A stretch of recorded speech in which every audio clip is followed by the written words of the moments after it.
Hello friends, आज मैं आपके लिए बायोट-सैवर्ट्स लॉ से रिलेटेड कुछ कंसेप्ट्स लेके आया हूँ। वो मुझे उम्मीद है आप लोगों को पसंद आएंगे और आप उनसे रिलेटेड जो भी न्यूमेरिकल्स होंगे उनको आप जो है समझ सकेंगे। देखिए, हम जानते हैं कि जो बायोट-सैवर्ट लॉ है, यानी कि बायोट-सैवर्ट का नियम dv equal mu not upon 4 pi IDL sine theta upon R square. यहाँ पर यदि कोई लूप है, ठीक है, और इसमें करंट I फ्लो हो रहा है, ये लूप है इस तरह से, और यहाँ अगर हम कोई DL ले लें, एक छोटा सा एलिमेंट ले लें जिसकी जो लेंथ है या लंबाई है वो कितनी है, DL है, और ये इसका सेंटर है लूप का, और रेडियस कितनी है, R। तब इस रेडियस के साथ में ये जो DL एलिमेंट है वो कितना एंगल फॉर्म करेगा, 90 डिग्री। ये प्रत्येक लूप में यही केस होगा। कोई भी सर्कुलर शेप होगी, कोई भी अगर कोई वृत्तीय आकार होगा, उसमें हमेशा DL और R के बीच जो एंगल बनेगा, जो कोण बनेगा, वो हमेशा 90 अंश का बनेगा, यानी कि 90 डिग्री का बनेगा। चाहे वो छोटी सी आर्क क्यों ना हो, चाहे सेमी सर्कुलर हो, कुछ भी हो, हमेशा जो राउंड शेप हैं, जो लूप हैं, वो हमेशा जो आर के साथ जो एंगल फॉर्म करेंगे, जो DL एलिमेंट, वो हमेशा 90 डिग्री ही फॉर्म करेंगे। आपको कुछ इसके अलावा सोचना नहीं है। तो इस स्थिति में हमारे पास dv equal mu not upon 4 pi IDL sine 90 upon R square. Sine 90 होगा 1, so mu not upon 4 pi IDL upon R square, ये है हमारे पास dv। ये एक छोटे से एलिमेंट की वजह से मैग्नेटिक फील्ड है, लेकिन आपको निकालनी है पूरे इस लूप की मैग्नेटिक फील्ड। इस पूरे लूप की मैग्नेटिक फील्ड निकालने के लिए क्या करेंगे, आप इसको आप इंटीग्रेट करेंगे, ठीक है।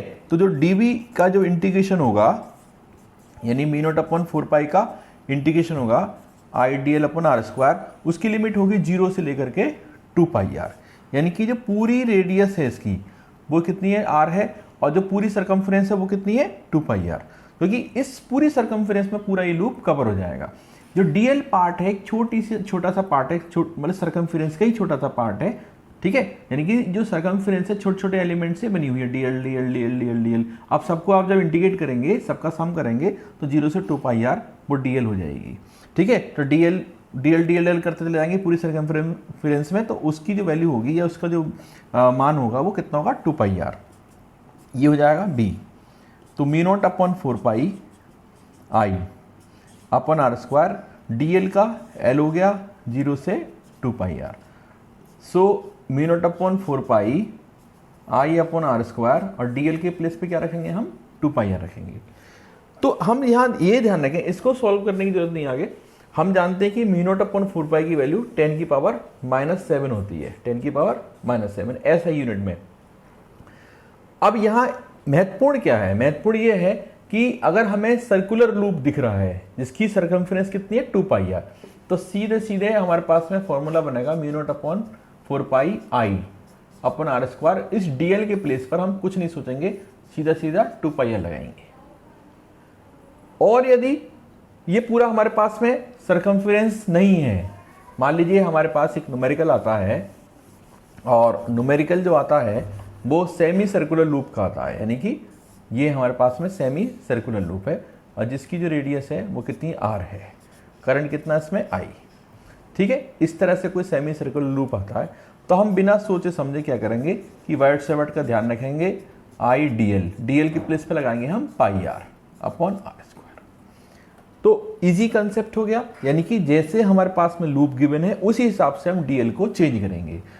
थीटा 90 डिग्री रहेगा, सो साइन 90 की जो वैल्यू होगी वो 1 होगी, ठीक है। किस केस में, जितने भी सर्कुलर लूप हैं, आर्क्स हैं, सर्कुलर के केस में हमेशा जो टेंजेंट ड्रॉ होती है वो हमेशा 90 डिग्री फॉर्म करती है। आप देखिए रेडियस के साथ में जो DL एलिमेंट होगा वो 90 अंश का कोण बनाएगा। समझ में आया आपको। अब यदि कुछ ऐसा है, मान लीजिए अब ये पार्ट, इतना पार्ट दे रखा है, तब आप समझ जाएंगे कि सरकमफ्रेंस का कितना पार्ट हो गया, ठीक है, हाफ पार्ट है तो आप समझ जाएंगे डीएल का कितना पार्ट हो गया। तो हमेशा 2πr को आप डिवाइड करते चले जाएंगे, 2πr का कितना पार्ट है, 2πr का 1/4 पार्ट है, 3/2 पार्ट है, या आपका 2πr का हाफ पार्ट है। इस तरह से आप जो है डीएल को यहाँ पर चेंज करेंगे।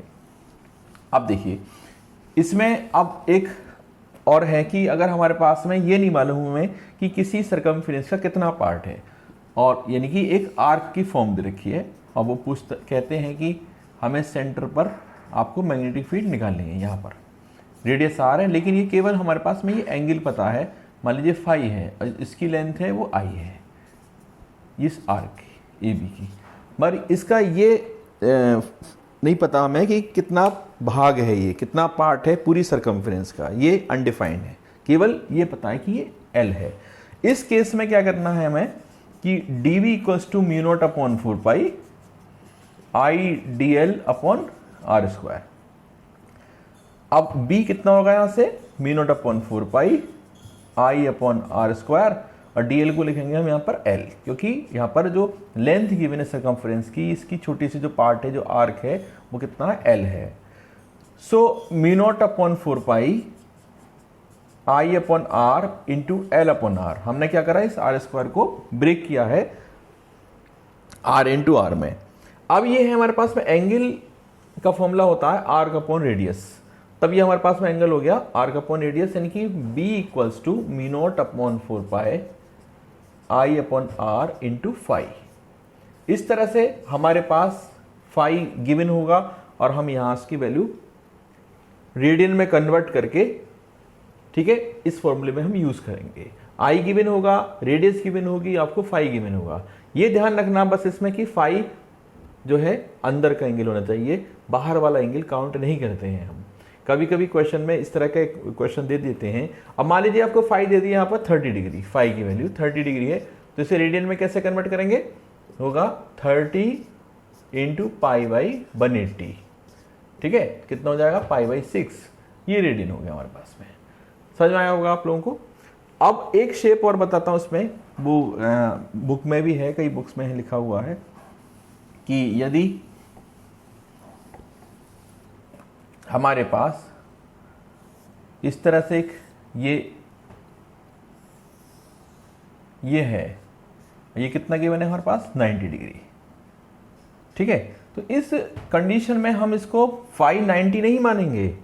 फाई जो होगा हमारे पास में, मैंने बताया था आपको कि हम इसमें इंटीरियर एंगल देखते हैं कि सरकमफ्रेंस के सामने कौन सा एंगल है, ये वाला एंगल देखेंगे। ये तो एक तो एक्सटीरियर एंगल हो गया, तो फाई कितना होगा आपका 360 माइनस 90 मानेंगे इसको हम, क्योंकि पूरा जो संपूर्ण कोण है, जो संपूर्ण एंगल है, जो पूरा जो एंगल होता है वो 360 का होता है, तो 360 में से हम 90 माइनस करेंगे, तो कितना होगा, ये 270 डिग्री होगा। अब 270 को हम कन्वर्ट करेंगे रेडियन में, तो 270 इंटू पाई अपॉन 180, ठीक है ना। अब यहाँ से इसकी वैल्यू निकाल लेंगे, तब इसको हम एंगल को, इस जो हमारे पास फॉर्मूला है b equals to mu not upon 4π I upon R into phi, यहाँ रखेंगे, ठीक है। तो उम्मीद है आपको कि आप इससे रिलेटेड क्वेश्चंस आप सॉल्व कर लेंगे।